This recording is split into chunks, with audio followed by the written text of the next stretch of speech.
hot take, but if everyone actually understood the impact that compound interest could have in their future, I'd probably be out of a job.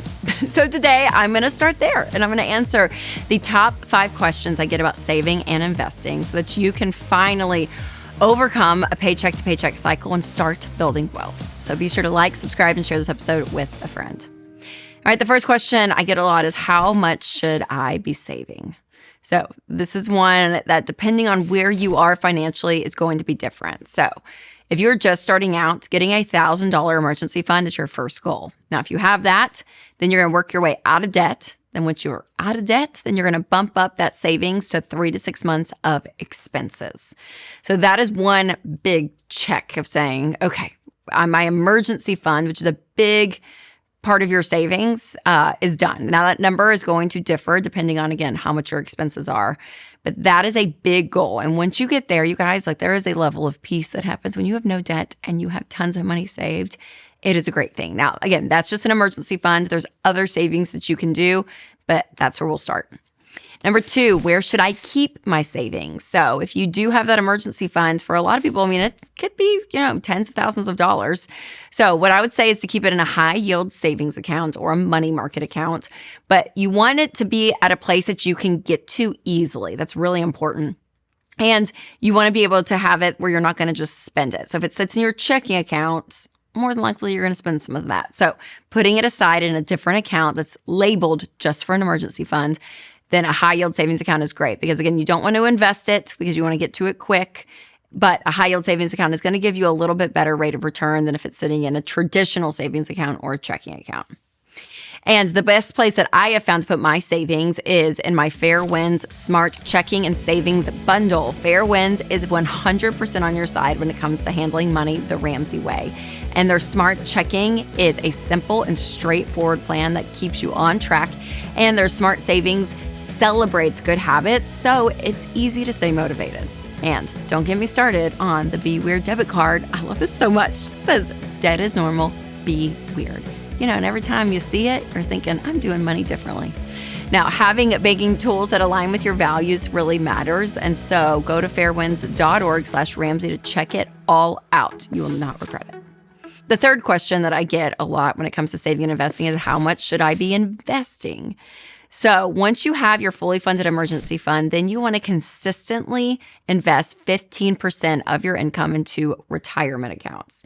So we'll get more specific on those accounts a little bit later, but let's just say that you look at your 15%, and let's say your employer matches in your 401k program up to 4%. So what you want to do is you want to start with the match first. So you want to invest up to that 4%. That means you have 11% left that you can invest in.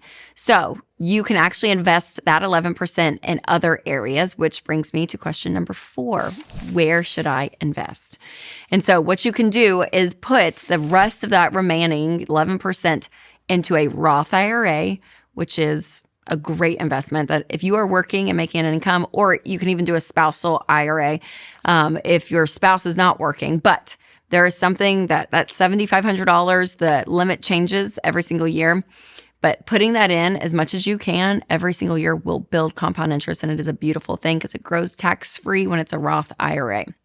So once you get to that point, and if that $7,500 limit, if you still have more 11% left of that 11% to invest, go back to your 401k. So remember this formula: match beats Roth beats traditional. So always go up to your match if your employer matches, then go over to a Roth IRA, fund that. And if you have more money you want to still invest, go back to your 401k. And that's all just for retirement, right? So we're not even covering things like index funds or mutual funds. Some of these things can be invested within your 401k or Roth IRA, but the retirement accounts are great because, especially if it's Roth, you guys, the growth is tax-free, which the amount of money you actually put in if you start young, the principal that you actually just put in, it's going to be about this much And then the rest that you're going to cash out at 59.5 is going to be like all growth. And when you don't have to pay taxes on all that growth, that is more money back in your pocket, which is a wonderful thing.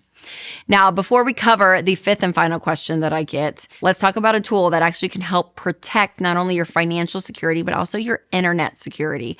And that is Delete Me. So you may not realize it, but scammers and spammers are constantly buying and selling your data online.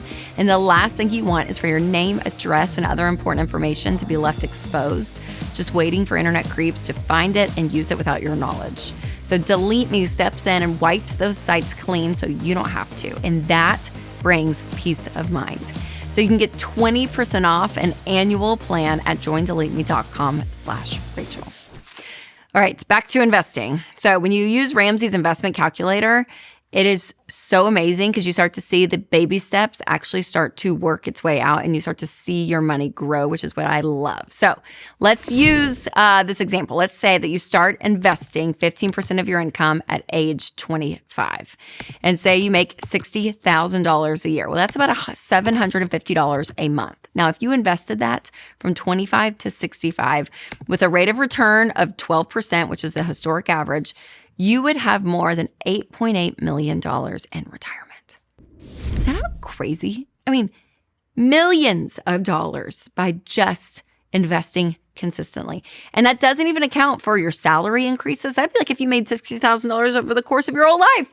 Like, it is wild what can happen. So if you start investing that same amount at age 35, you would have $2.6 million. I mean, that's still amazing, right? Not 8 million, but that's okay. That means start where you are. And what's wild, if you're young out there, just think that 10 years just cost you more than $6 million in compound growth, while only costing you about $90,000 in additional money that you've invested over that decade. Like, that is wild to me. Now, this is also why we say to invest more than your company match. So for a lot of people, they'll just invest up to their company match and then be done with it. But that may only be 4 to 6% of their income.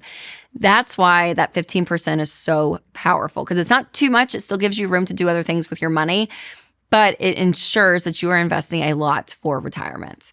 Now, you can kind of play around with that investment calculator because, again, I think it proves not only the power of investing and compound interest, but you can actually put in your data, mess around with the numbers. But remember, it is never too late. All right, number 5 is, if I'm scared to put my money in the market, what do I do? So I've been hearing this more and more. People are gun shy to put their money into the stock market because it feels scary, it feels intimidating, it feels risky. So here's the thing. Investing is really important because it is a long-term play. Okay, if you wanted to put your money in and you're going to just take it out a few, months later or something, and you're just trying to play a game, that is scary to me and that is risky. But when you put your money in something and it has a long track record, like you can look back decades and see what the American economy has done, then you can have more confidence to say, okay, I can put my money in. Because again, it is for the long term. And that's what's important, is when you put that money in, or the way I look at it, once it's in, I'm not touching it for a long time because I want to see it grow. And you want to be able to go through the ups and downs, because there will be ups and downs, but don't freak out. People, if it goes down, I was like, oh my gosh. And majority of the time, 2 weeks later, it's back up. Okay. So just stay consistent. Don't freak out. Don't pull your money out. But I would get in. I would not keep a ton of money just sitting in a high yield savings account and that be it, because that'll get you 2 to 3% versus what you could be getting on average 12%. So again, it is a roller coaster, but hang on for the long run because it is worth it. Your money is working for you. All right, now that you kind of have a high level understanding of saving and investing, I would recommend reaching out to a SmartVestor Pro who can help you actually lay out your plan when it comes to investing, because it can be an intimidating topic, but the more you understand, the more you learn, the more confident you're going to be. I'll leave a link down below so you can get connected to someone in your area. Now, investing in the wrong places can be a very slippery slope. So be sure to check out my episode, The Worst Ways to Invest Your Money. You can click right here. Or if you're listening on podcast, I'll leave a link below. All right, you guys, remember to take control of your money and create a life you love.